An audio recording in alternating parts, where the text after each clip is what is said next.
Praise the Lord, जय मसीह की। मैं फिर से स्वागत करता अपने चैनल पर। और मैं आज बताने जा रहा हूँ कि जब आप क्षमा मांगते हैं परमेश्वर के पास जाकर, आपने कोई पाप कर दिया और जब आप परमेश्वर के पास जाकर आप क्षमा मांगते हैं, तो आपको क्षमा मिला है कि नहीं मिला आपको पता नहीं चलता है। मेरी बातों को समझेंगे? आपके मन में ऐसा सवाल आया होगा, या तो अभी मेरे बोलने से आपके मन में ये बात आई होगी कि जब हम परमेश्वर से क्षमा मांगते हैं तो पता कैसे चलेगा कि हमको क्षमा मिल गया? मेरी बात को समझ रहे हैं? जब आप परमेश्वर से कोई पाप कर लिए, झूठ बोल दीजिए, व्यभिचार कर लिए, गाली दे दिए, कुछ भी ऐसा कर लिए पाप परमेश्वर के विरोध में, और आए परमेश्वर से क्षमा मांगने के लिए और परमेश्वर से कह रहे हैं कि प्रभु मुझे माफ़ कर दो, और आपको पता कैसे चलेगा कि यीशु मसीह ने आपको क्षमा कर दिया है? क्या आपको पता है? आप कमेंट करेंगे। अगर नहीं पता तो इस वीडियो पे बने रहिए, मैं आपको बताऊंगा कि आपको जब परमेश्वर क्षमा कर देगा तो पता कैसे चलेगा कि आपको क्षमा मिला है कि नहीं मिला है। समझ पा रहे हैं मेरी बातों को? ठीक है ना?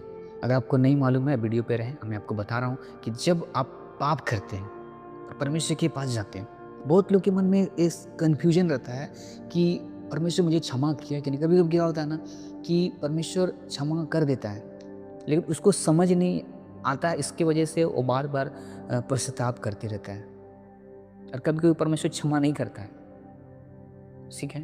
क्षमा नहीं हो पाता उसकी पाप को। आप ये सोचेंगे कि परमेश्वर तो दयालु है, ठीक है ना? दयालु परमेश्वर है, परमेश्वर से माफ़ी माँगेंगे, क्षमा कर देगा। लेकिन आपसे एक बात बोलना चाहता हूँ कि कभी-कभी ऐसा होता है कि आपकी पाप तुरंत क्षमा नहीं होती है, ठीक है? इस चीज़ को समझिएगा। जैसे कि अभी मैंने पाप किया और परमेश्वर से मैंने माफ़ी माँगा। आपको लगा कि परमेश्वर मुझे माफ़ किया, फिर पाप किया, फिर माफ़ी माँगा, फिर पाप किया, फिर माफ़ी माँगा। तो कभी-कभी ऐसा होता है ना, आप कंटिन्यू पाप करते हैं और माफ़ी माँगते हैं, पाप करते हैं, माफ़ी माँगते हैं, ठीक है ना? तो फिर क्षमा नहीं होता है, क्योंकि पाप बना हुआ रहता है। क्योंकि परमेश्वर देख रहा है, जान रहा है कि ये हमसे माफ़ी माँगेगा और फिर जाके पाप करेगा। मेरी बातों को समझेंगे, इस चीज़ को समझिएगा ध्यान से, ठीक है ना? तो कभी-कभी क्षमा नहीं होता है और उसके वजह से आपके जीवन में कुछ प्रॉब्लम्स, कुछ बीमारी आपके जीवन में आने लगती हैं, जब पाप क्षमा नहीं होता है तो, ठीक है? इस चीज़ को समझेंगे। ऐसे परमेश्वर बहुत दयालु परमेश्वर है, आपको माफ़ करता है, हमेशा वो क्षमा करता है। तो मेरा टॉपिक ये था, मैं आपको बोलना ये चाह रहा था कि जब आपको परमेश्वर क्षमा कर देता है, जिसके लिए आप पाप किए हैं, आप जो क्षमा माँगे हैं, जब परमेश्वर आपको क्षमा कर देता है, तो मालूम कैसे चलता है कि परमेश्वर ने आपको क्षमा कर दिया है?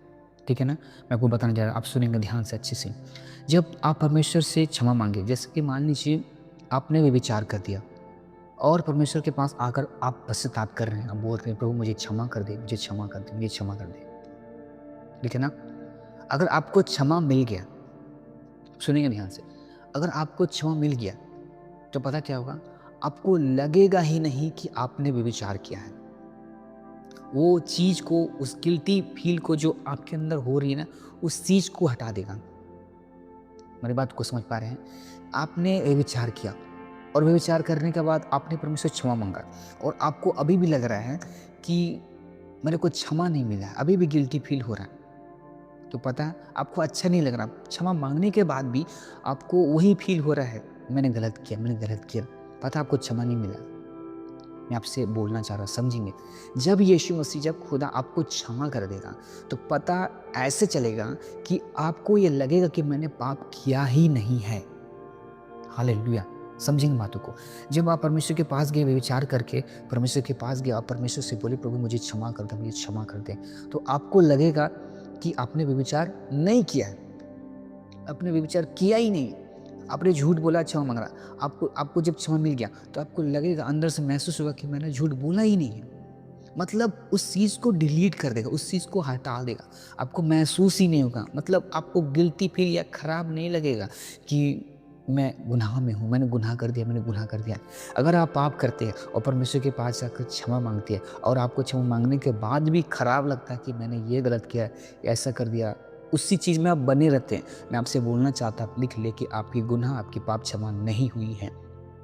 आपको अगर बार-बार वो गिल्टी फ़ील, वो खराब लग रहा है, तो परमेश्वर क्षमा करेगा, तो इसका मतलब ये साइन है कि आपको खराब नहीं लगेगा। आपको लगेगा कि मैंने पाप नहीं किया है, मैंने झूठ नहीं बोला, मैंने किसी को गाली नहीं दिया।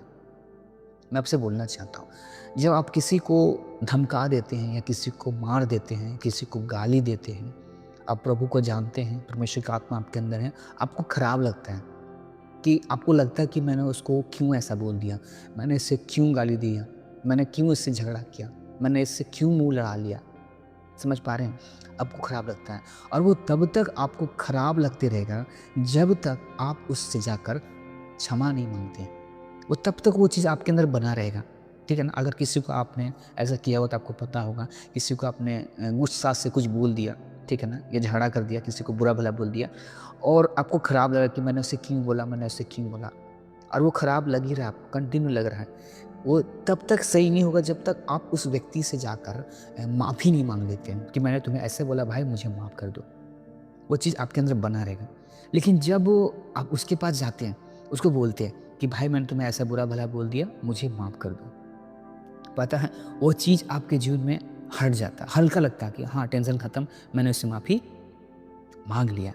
वो फीलिंग्स आती है कि अब फ्री हैं। समझ पा रहे हैं मेरी बातों को? आपको लगे कि हाँ फ्री है, मैंने उससे माफ़ी माँग लिया। मैं आपको एक और उदाहरण देना चाहता हूँ, आप समझेंगे इस चीज़ को। अगर कोई व्यक्ति आपको 10 लाख रुपया दिया है रखने के लिए, ठीक है ना? अगर कोई व्यक्ति आपको 10 लाख रुपया दिया है रखने के लिए और बोला इसे रखना अच्छे से, मैं आ रहा हूँ, इसे माँगूँगा, मैं ले लूँगा।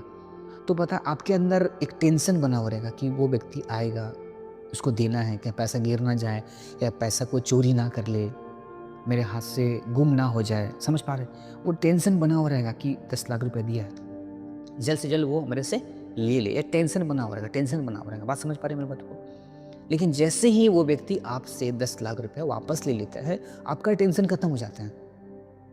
आप फ्री हो जाते हैं, नॉर्मल हो जाते हैं। आपको कोई डिप्रेशन, टेंशन, कोई प्रेशर नहीं रहता है।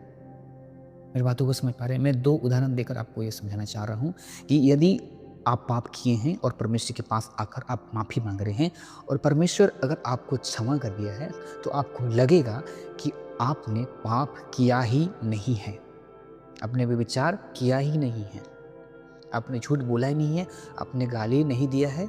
मतलब आप जो कुछ भी पाप किए हैं, अगर आपको उसका क्षमा मिल गया है तो आपको वो फ़ील नहीं होगा, गिल्टी फ़ील नहीं होगा, खराब नहीं लगेगा, लगेगा कि मैंने नहीं किया है। मेरी बातों को समझ पा रहे हैं? मैं आशा करता हूँ कि आप मेरी बातों को समझ पा रहे हैं और इस बातों से आप समझ पा रहे हैं मैं कि आपको क्या बोलना चाह रहा हूँ, मैं आपको क्या समझाना चाह रहा हूँ, ठीक है? तो अगर इस चैनल पे आप नए आए तो मेरे चैनल को सब्सक्राइब करें ताकि मैं ऐसे वीडियो जो परमेश्वर मुझे अगुवाई करें, मैं लेकर आऊँगा और मैं चाहता हूँ कि मैं बढ़ूँ और आप भी बढ़ें, परमेश्वर हम सबको बढ़ाए। सो गॉड ब्लेस यू, जय मसीह की।